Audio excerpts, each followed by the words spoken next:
दोस्तों नमस्कार, मैं मनु पवार। स्वागत है आपका मेरे YouTube चैनल पर। एक नया वीडियो लेकर हाजिर हूँ। आज बात आम आदमी पार्टी ने जो दांव चला है उत्तराखंड के चुनाव के लिए, उस पर बात करेंगे। आम आदमी पार्टी के राष्ट्रीय संयोजक और दिल्ली के मुख्यमंत्री अरविंद केजरीवाल ने हल्द्वानी में आकर उत्तराखंड चुनाव के लिए नया एजेंडा सेट करने की कोशिश की है। वो हल्द्वानी में थे और उन्होंने वहाँ पर कुछ महत्वपूर्ण घोषणाएं की हैं। वो घोषणाएं क्या है और उनकी उत्तराखंड के लिए कितनी अहमियत है, आज इस वीडियो में हम इसकी चर्चा करेंगे।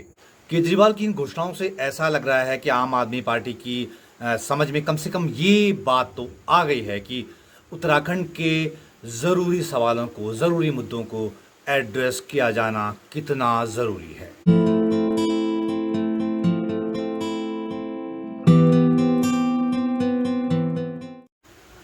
तो दोस्तों, आम आदमी पार्टी ने उत्तराखंड के चुनाव के लिए बहुत ज़रूरी सवाल रोजगार पर बात की है।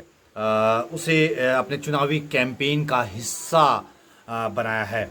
कुछ समय पहले दोस्तों मैंने वीडियो बनाकर कहा था कि केजरीवाल ने जो फ्री बिजली का मुद्दा छेड़ा है और उत्तराखंड को हिंदुओं की आध्यात्मिक राजधानी बनाने की जो बात कही है, वो अपीलिंग नहीं है, उसमें उतनी अपील नहीं है।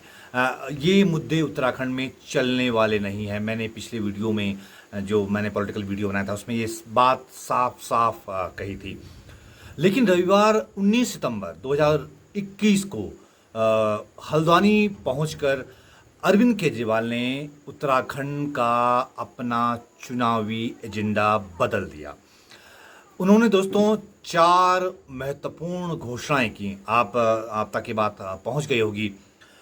पहली घोषणा की, उत्तराखंड में हर घर से एक रोजगार दिया जाएगा, एक व्यक्ति को रोजगार और दिया जाएगा, और जब तक उस व्यक्ति को रोजगार नहीं मिलता तब तक 5,000 रुपये, जी हाँ दोस्तों, 5,000 रुपये का जो बेरोजगारी भत्ता है वो हर महीने दिया जाएगा। ये अरविंद केजरीवाल की दूसरी अहम घोषणा है।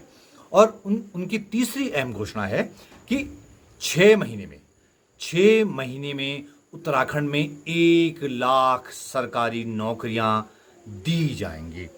ये उनकी तीसरी बड़ी घोषणा है। और चौथी बड़ी घोषणा है कि उत्तराखंड वासियों को 80% नौकरियों में आरक्षण मिलेगा। जी हाँ, जो उत्तराखंड में नौकरियां होंगी उसमें 100 में से 80 लोग उत्तराखंड के लोग होंगे, स्थानीय निवासी होंगे, मूल निवासी होंगे। तो ये 4 अहम घोषणाएं हैं। और दोस्तों मुझे लगता है कि ये चारों बहुत ही महत्वपूर्ण घोषणाएं हैं। ये कितनी व्यावहारिक हैं, ऐसा हो पाएगा या नहीं हो पाएगा, अभी मैं इस पर बात नहीं करूंगा। अभी इस पर बात करने के लिए बहुत समय है।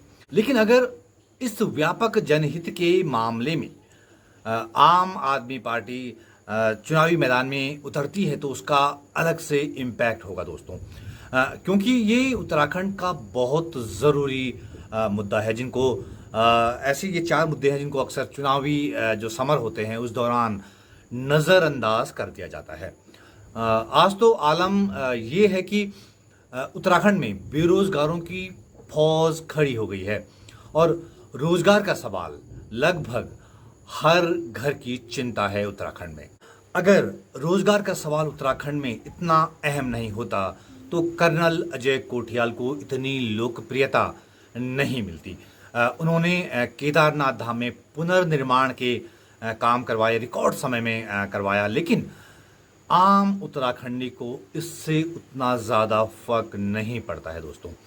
फर्क पड़ता है जो रोज़गार की ज़रूरत का सवाल है उत्तराखंड का, उसको एड्रेस किया जा रहा है या नहीं, उसको चुनावी एजेंडे में शामिल किया जा रहा है या नहीं। तो मुझे लगता है कि चूँकि कर्नल कोठियाल ने इसके अलावा जो अहम काम किया था वो था कि उन्होंने अपने यूथ फाउंडेशन के ज़रिए पहाड़ के हज़ारों युवकों को फौज के लिए ट्रेंड किया। वो ट्रेनिंग उन्हें रोज़गार दिलाने में, फौज में रोज़गार दिलाने में कामयाब रही, मददगार साबित हुई। तो ये कर्नल कोठियाल की लोकप्रियता का सबसे अहम पहलू है रोज़गार का सवाल। और उन्होंने पहाड़ के कई घरों को रोज़गार दिया है, कई घरों की आजीविका उसके ज़रिए चल रही है, जो उन्होंने लड़कों को ट्रेनिंग दी फौज की, और वो लड़के ट्रेनिंग करके फौज में निकले। तो इस नेक काम ने अजय कोठियाल को बड़ी प्रतिष्ठा दिलाई, बड़ा सम्मान दिलाया। इसीलिए आम आदमी पार्टी ने उत्तराखंड में उनको अपना चेहरा बनाया, उनको मुख्यमंत्री पद का चेहरा बनाया, उम्मीदवार बनाया। यही वजह है, इसके पीछे है रोजगार का सवाल, जिसको आम आदमी पार्टी ने अब जाकर एड्रेस किया है। दोस्तों, उत्तराखंड में बेरोजगारी का आलम क्या है, इस पर मैंने कुछ रिपोर्ट खंगाली है।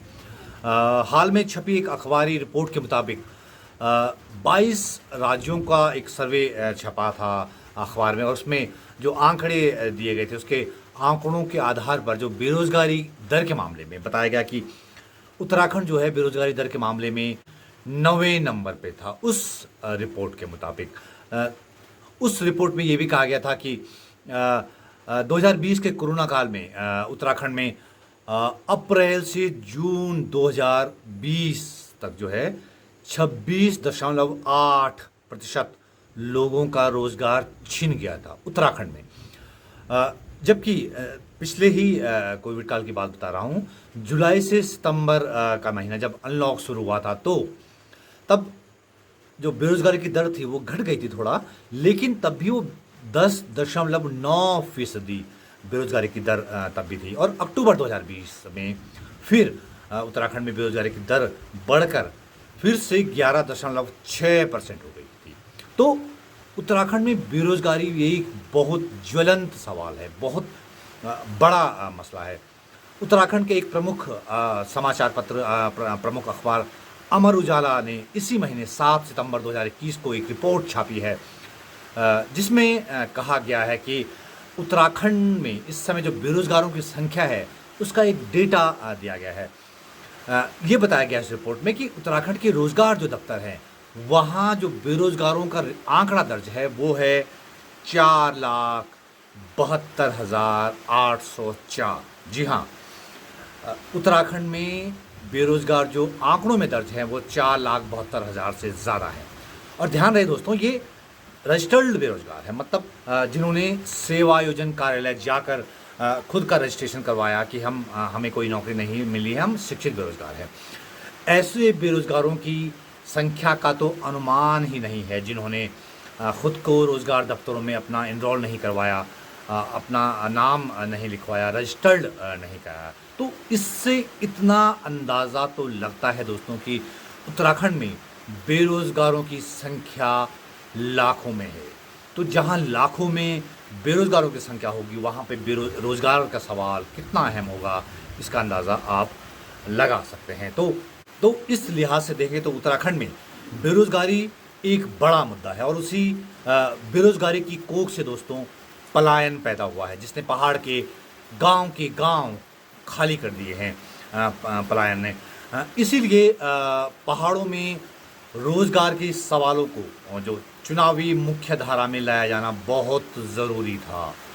बहुत ज़रूरी था कि रोज़गार के मसले पर चुनाव हों, रोज़गार का सवाल चुनावी कैंपेन का हिस्सा बने।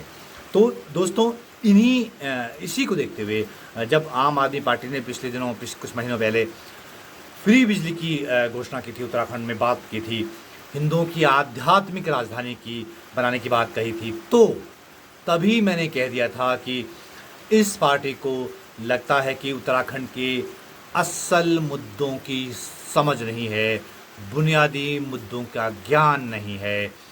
लेकिन मुझे लगता है दोस्तों कि अब आम आदमी पार्टी की लीडरशिप तक ये बात पहुंची है, ये फीडबैक गया है कि उन मुद्दों से चुनाव फतह नहीं किया जाएगा, उन मुद्दों से उत्तराखंड में काम नहीं चलने वाला, आपको मुद्दे बदलने पड़ेंगे, वो अपीलिंग मुद्दे नहीं थे।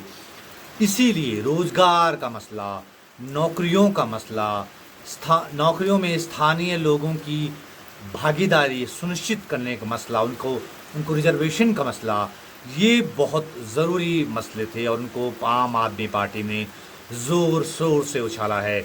अगर आम आदमी पार्टी की तरह दूसरी पार्टियों की उसकी जो देखा देखी अगर दूसरी पार्टियां भी रोज़गार के सवाल को प्रमुखता से उठाने लगती हैं तो मुझे लगता है दोस्तों कि उत्तराखंड के लिए इससे अच्छी बात और क्या हो सकती है। इससे अच्छी बात और कोई नहीं हो सकती है कि चुनाव मुद्दों पर लड़ा जाएगा। तो दोस्तों इस वीडियो में इतना ही। जल्द ही आप तक अगला वीडियो लेकर पहुंचूंगा, अगला वीडियो आप तक लेके आऊँगा। जाते जाते तो ज़रूर बता देता हूं कि अगर आपने अभी तक मेरा YouTube चैनल सब्सक्राइब नहीं किया है तो फटाफट कीजिएगा। चैनल सब्सक्राइब जो बटन है उसको सब्सक्राइब बटन पर आप क्लिक कीजिएगा। उसके बगल में घंटी आइकन है, बेल आइकन है, उसको भी प्रेस करेंगे तो आपको मेरे हर नए वीडियो की सूचना पहले मिल जाएगी दोस्तों। तो दोस्तों ये वीडियो देखने के लिए आपका बहुत बहुत धन्यवाद।